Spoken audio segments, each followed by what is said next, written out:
Je pense que le Cameroun a serré le caisse aujourd'hui. Ils ont serré le caisse parce que la Libye était tout prêt. Aliou Cissé pour sa première avec cette équipe de la Libye, il était tout prêt à passer à prendre sa première victoire. Aujourd'hui, bien sûr, la Libye jouait face à cette équipe de l'Angola et le match s'est fini 1 but partout dans un match et pourtant qui avait bien commencé. Le premier mi-temps 0 but partout, deuxième mi-temps, la Libye, bien sûr, monte un peu au créneau. La Libye met le premier but. Ils étaient en train de gagner ce match dans le temps additionnel. Bien sûr, vous jouez cette équipe de l'Angola qui est difficile à jouer. On sait que sur le continent, l'Angola, ils sont difficiles à battre. Il faut demander à l'Égypte qui est l'Angola. Il faut demander au Ghana qui est l'Angola. L'Angola est une équipe difficile à battre.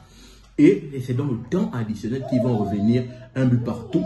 Et bien sûr, voilà, malheureusement pour Aliou Cissé, qui va pour son premier match, il va juste prendre 1 point. Donc, comme je l'ai dit tantôt, j'ai fait une première vidéo dans la journée ou bien dans laquelle je revenais, je m'interrogeais par rapport au fait que est-ce que Aliou Cissé ne va pas déloger cette équipe du Cameroun pour aller chercher la qualification dans le groupe D. Bien sûr, pour ceux qui n'ont pas encore regardé la vidéo, je vous invite bien sûr à le faire. Je me suis interrogé et je vous attends bien sûr votre avis dans les commentaires. Et je m'étais dit que si la Libye gagnait, on devait voir peut-être ce que ça va donner. Il devait peut-être prendre une belle option au niveau du classement. Et on va dire que le match nul du Cameroun face au petit poussin de l'Eswatini a profité au Cap-Vert qui, bien sûr, prend la première place de la poule. Le Cap-Vert se retrouve ici premier avec 10 points. Le Cameroun qui est juste là deuxième avec 9 points. Et la Libye, malheureusement, de Aliou Cissé national qui se retrouve juste là avec 8 points. Ils ont un bilan au bout de cette 5e journée de 2 matchs de victoire, 2 matchs nuls, 1 défaite pour ces 5 journées. Donc, malheureusement pour Aliou Cissé qui va devoir attendre. On va checker très rapidement au niveau de la 2e journée. À la 6e journée, ils vont affronter qui?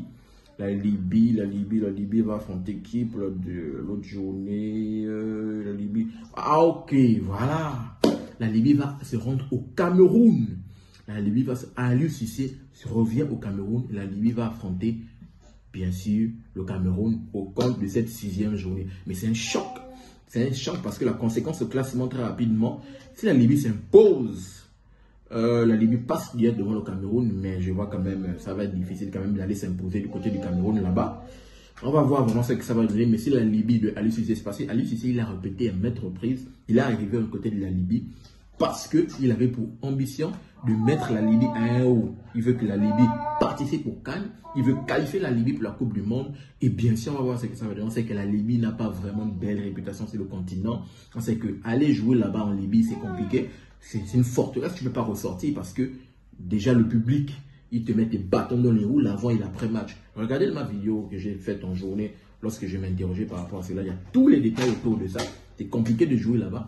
Mais vraiment, Aliou Cissé, lui, avec sa qualité technique, avec sa connaissance sur le continent africain, sa connaissance du football africain, on espère au moins ce qu'il va hisser cette équipe libyenne, amener le football libyen à un haut niveau. Lui d'ailleurs qui a remporté la CAN avec cette équipe des Lions de la Teranga, son pays d'origine, le Sénégal. Donc, la Libye fait match nul et prochain match de la Libye se passe au Cameroun. On sera là, on va voir ce que ça va donner. On sera bien sûr là pour débriefer tous les matchs de ces éliminatoires, tous les matchs du football africain. Donc, restez scotchés sur la chaîne pour tous les amoureux du football africain. Les matchs ne font que pleuvoir et on sera là, on va débriefer pas mal de matchs assez intéressants. N'oubliez pas de vous abonner, de liker et surtout activer la cloche de notification pour ne manquer aucune de mes sorties. Peace. À très bientôt les gars.